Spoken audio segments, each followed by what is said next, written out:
Roger Miller's obituary in the New York Times of October 27, 1992, ran under the headline, Roger Miller, quirky country singer and songwriter, is dead at 56.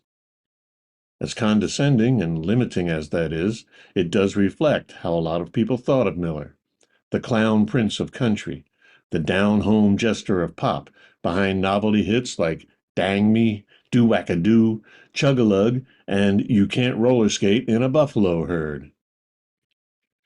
But like other novelty stars, Tiny Tim comes to mind, he had much more than that going on.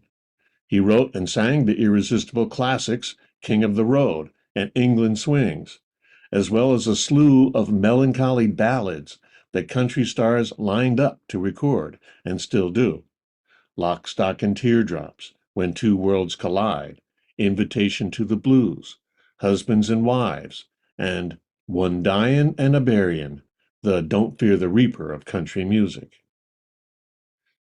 They aren't as universally known as his do-wacka-do hits, but the excellence of the ballads shows that if Roger Miller was a clown, he was a sad one, a Pagliaccio.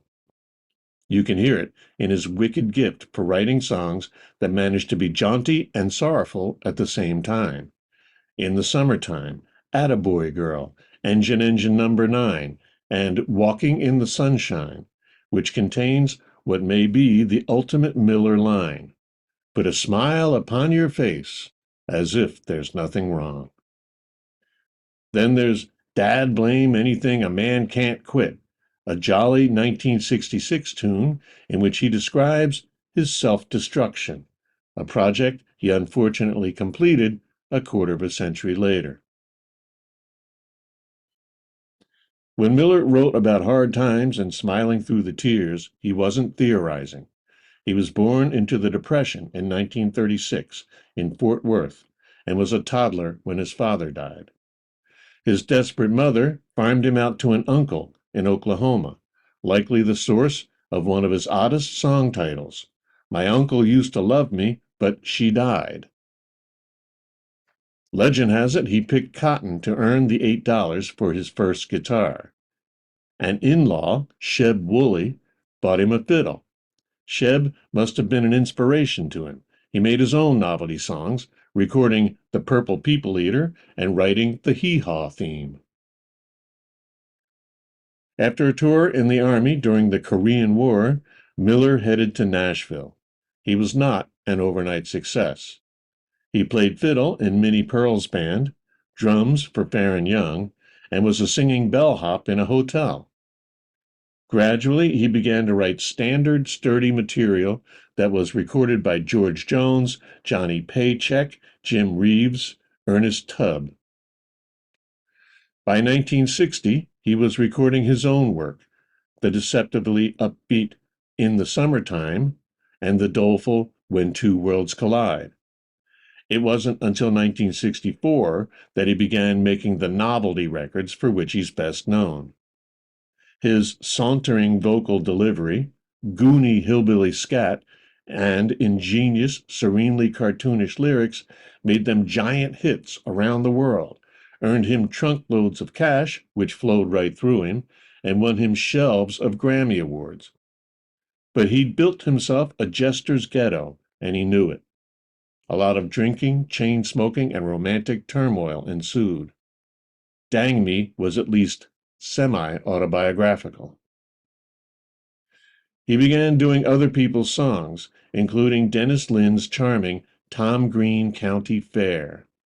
In 1968, he went so far as to record an entire album of other people's schmaltz, A Tender Look at Love, that was as far as he could run from his rodeo clown image. On it were By the Time I Get to Phoenix, Honey, The 12th of Never, and Bobby Russell's Little Green Apples, with its jangly and curiously Millerish Apples Indianapolis rhyme. In 1973, he wrote songs and voiced Alan Adale for Disney's animated Robin Hood.